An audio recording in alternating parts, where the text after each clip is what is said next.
മലബാർ ഏരിയയിലൊക്കെ ഫേമസ് ആയിട്ടിരിക്കുന്ന മുട്ടപ്പോള അഥവാ ചില ഏരിയയിലൊക്കെ പറയുക മുട്ടക്കുംസ്, അതുപോലെ തന്നെ എഗ് കേക്ക് എന്നൊക്കെ പറയും. അതിൻ്റെ റെസിപ്പി ആയിട്ടാണ് ഇന്ന് ഞാൻ വന്നിട്ടുള്ളത്. അപ്പോൾ ഇതിൽ നമ്മൾ ബേക്കിംഗ് സോഡയോ ബേക്കിംഗ് പൗഡറോ ഒന്നും തന്നെ ചേർക്കാതെയാണ് ഇത് നല്ല സോഫ്റ്റായിട്ടും അതുപോലെ നന്നായിട്ട് പൊങ്ങിയും വരുന്നത്. അപ്പോൾ ഇത് എൻ്റെ അടുത്ത് പലരും പറഞ്ഞിരുന്നു, ഇത് നമ്മൾ ബേക്ക് ചെയ്യുന്ന ടൈമിൽ നല്ല സോഫ്റ്റായിട്ട് പൊങ്ങി വരുമെങ്കിലും അത് തണുക്കുമ്പോഴത്തേക്കും ദോശ മാതിരി ഇരിക്കുമെന്ന്. അപ്പോൾ എനിക്കും അങ്ങനെ ഒരുപാട് പ്രാവശ്യം അങ്ങനെയൊക്കെ പറ്റിയിട്ടുണ്ട്. പക്ഷേ ഇപ്പോൾ എനിക്ക് നല്ല പെർഫെക്റ്റ് ആയിട്ടുള്ള മുട്ടപ്പോള ഉണ്ടാക്കിയെടുക്കാൻ പറ്റുന്നുണ്ട്. അപ്പോൾ ഇതിൻ്റെ റെസിപ്പി നിങ്ങളായിട്ട് ഷെയർ ചെയ്യാമെന്ന് വെച്ചു. ഇത് നമ്മൾ കുറച്ച് ടിപ്സും കാര്യങ്ങളൊക്കെ ശ്രദ്ധിച്ചാൽ എല്ലാവർക്കും നല്ലൊരു പെർഫെക്റ്റ് ആയിട്ടുള്ള മുട്ടപ്പോള ഉണ്ടാക്കിയെടുക്കാം. അപ്പോൾ നിങ്ങൾ വീഡിയോ മുഴുവനായിട്ട് കാണുക. അതിൻ്റെ ഇടയിൽ പറയുന്ന ടിപ്സും കാര്യങ്ങളൊക്കെ ശ്രദ്ധിച്ച് കേട്ട് ഇത് ട്രൈ ചെയ്യണം. അപ്പോൾ 4 മുട്ട എടുത്തിട്ടുണ്ട്. അതുപോലെ 6 ടേബിൾ സ്പൂൺ മൈദ വേണം.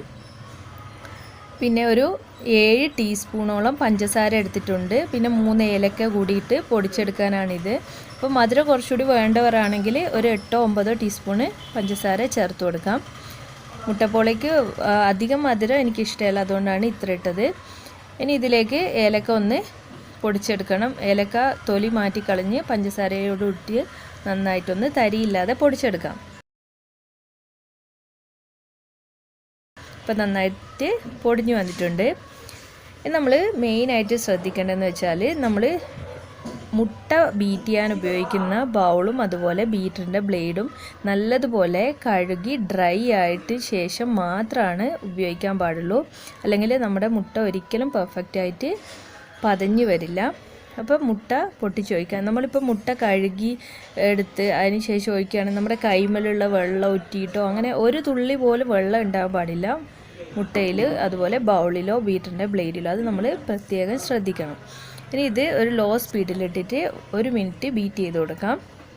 പിന്നെ കുറച്ച് കഴിയുമ്പോൾ ഹൈ സ്പീഡിലിട്ടിട്ട് ഒരു 5 മിനിറ്റൊക്കെ നമ്മൾ ബീറ്റ് ചെയ്യുമ്പോഴത്തേക്കും നമ്മുടെ മുട്ട നല്ലതായിട്ട് പതഞ്ഞ് വരും. ഒരു 4 ഇരട്ടിയൊക്കെ സൈസിലായിട്ട് വരും.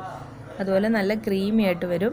അപ്പോൾ ഇങ്ങനെ പതഞ്ഞ് വരുന്ന ടൈമിൽ നേരത്തെ പൊടിച്ചു വെച്ചിട്ടിരുന്ന പഞ്ചസാരയും ഏലക്കയും കൂടിയുള്ളത് കുറച്ചായിട്ട് ഇതിലേക്ക് ചേർത്ത് കൊടുക്കണം.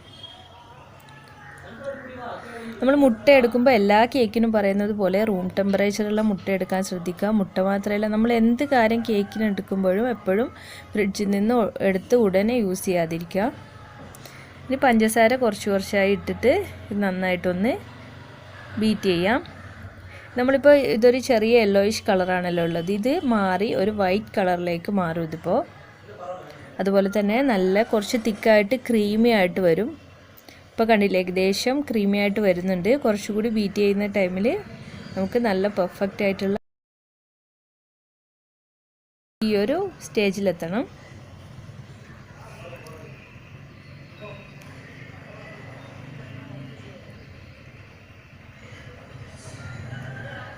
ഇപ്പം നന്നായി വിപ്പായി വന്നിട്ടുണ്ട്. കണ്ടില്ലേ, ഇത് ശരിക്കും വൈറ്റ് കളറിലായി മാറിയിട്ടുണ്ട്. ഇതിൻ്റെ ഒരു കൺസിസ്റ്റൻസി എന്ന് വെച്ചാൽ ഈ ഒരു രീതിയിലാണ് വേണ്ടത്.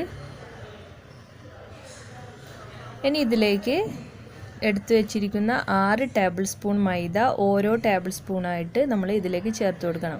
ഒരിക്കലും നമ്മൾ ഒരുമിച്ച് ഇതിലേക്ക് ആഡ് ചെയ്ത് കൊടുക്കാൻ പാടില്ല. അതുപോലെ തന്നെ നമ്മൾ ടേബിൾ സ്പൂൺ എടുക്കുമ്പോൾ ഈ ഒരു ലെവലിലാണ് ഞാൻ എടുത്തിട്ടുള്ളത്. ടേബിൾ സ്പൂണ് കറക്റ്റ് ലെവൽ ചെയ്തിട്ടാണ് മെഷർമെൻറ്റ് എടുത്തിട്ടുള്ളത്. അല്ലാതെ നമ്മൾ ചെയ്യുകയാണെങ്കിൽ ഇതിൽ മൈദ കൂടിപ്പോവുകയാണെങ്കിൽ ഇതൊരിക്കലും പെർഫെക്റ്റ് ആയിട്ട് വരില്ല. ഇനി ഇത് മിക്സ് ചെയ്യുമ്പോഴും നന്നായിട്ട് ശ്രദ്ധിക്കണം. ഇതിങ്ങനെ ഫോൾഡ് ചെയ്ത് കട്ടിങ് ഫോൾഡ് മെത്തേഡിലാണ് ചെയ്തെടുക്കുന്നത്.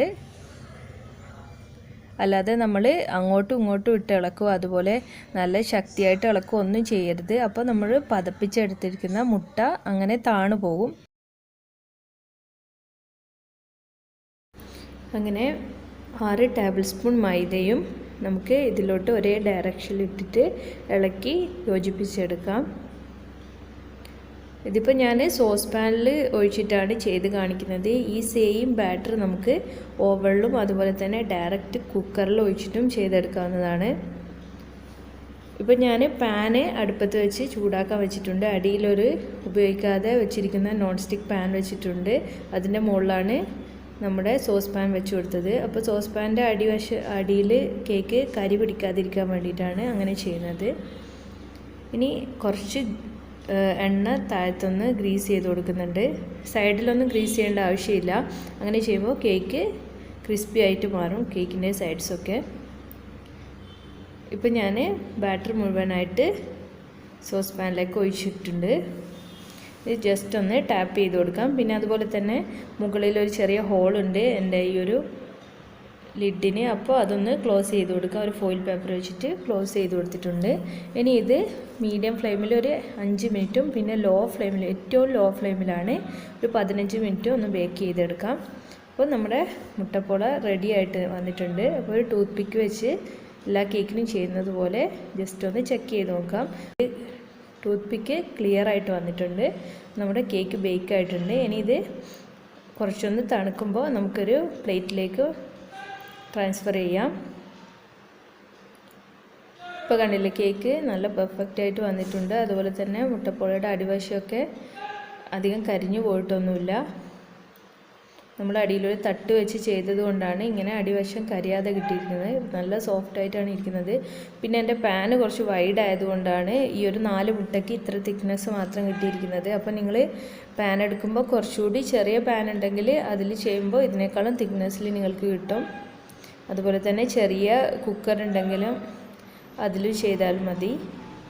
നമുക്കൊന്ന് കട്ട് ചെയ്ത് നോക്കാം. കണ്ടില്ല, നല്ല സോഫ്റ്റ് ആയിട്ടാണ് ഇരിക്കുന്നത്. അതുപോലെ തന്നെ നല്ല ടേസ്റ്റുമാണ്. അപ്പോൾ ഇതെല്ലാവരും ഒന്ന് ട്രൈ ചെയ്ത് നോക്കണം. ഇതിൽ പറയുന്ന കറക്റ്റ് മെഷർമെൻറ്റ് എടുക്കാൻ വേണ്ടി ശ്രദ്ധിക്കുക. അതുപോലെ തന്നെ ഫ്ലെയിം, പിന്നെ നമ്മൾ എഗ്ഗ് ബീറ്റ് ചെയ്യുന്ന ആ ഒരു ടൈമിൽ എല്ലാം നന്നായി ശ്രദ്ധിച്ച് ചെയ്താൽ എല്ലാവർക്കും നല്ല പെർഫെക്റ്റ് ആയിട്ട് ഉണ്ടാക്കിയെടുക്കാൻ പറ്റും. അപ്പോൾ എല്ലാവരും ഒന്ന് ട്രൈ ചെയ്ത് നോക്കണം. വളരെ കുറച്ച് ഇൻഗ്രീഡിയൻസ് മാത്രം മതി. അതുപോലെ തന്നെ നല്ല ഹെൽത്തി ആയിട്ടുള്ള ഒരു കേക്ക് കൂടിയാണ്. കുട്ടികൾക്കൊക്കെ നല്ല ഇഷ്ടമാവും. എല്ലാവരും ട്രൈ ചെയ്ത് നോക്കി ഫീഡ്ബാക്കൊക്കെ അറിയിക്കണം. അതുപോലെ തന്നെ ഇഷ്ടമായ ലൈക്ക് ചെയ്യണം, ഷെയർ ചെയ്യണം. പിന്നെ ചാനൽ ആദ്യമായിട്ട് കാണുന്നവരാരെങ്കിലും ഉണ്ടെങ്കിൽ നമ്മുടെ ചാനലൊന്ന് സബ്സ്ക്രൈബ് ചെയ്യണം. ഈ വീഡിയോയ്ക്ക് താഴ്ന്ന ചുവന്ന സബ്സ്ക്രൈബ് ബട്ടൺ എന്ന് ക്ലിക്ക് ചെയ്യണം. അതുപോലെ തന്നെ അപ്പോൾ വരുന്ന കുഞ്ഞു ബെൽ ബട്ടൺ കൂടി ക്ലിക്ക് ചെയ്താൽ മാത്രമാണ് ഞാൻ അപ്ലോഡ് ചെയ്യുന്ന വീഡിയോസ് നിങ്ങൾക്ക് മുടങ്ങാതെ കാണാൻ കഴിയൂ. അപ്പോൾ മറ്റൊരു വീഡിയോ ആയിട്ട് വരുമ്പോഴേക്കും താങ്ക് യു.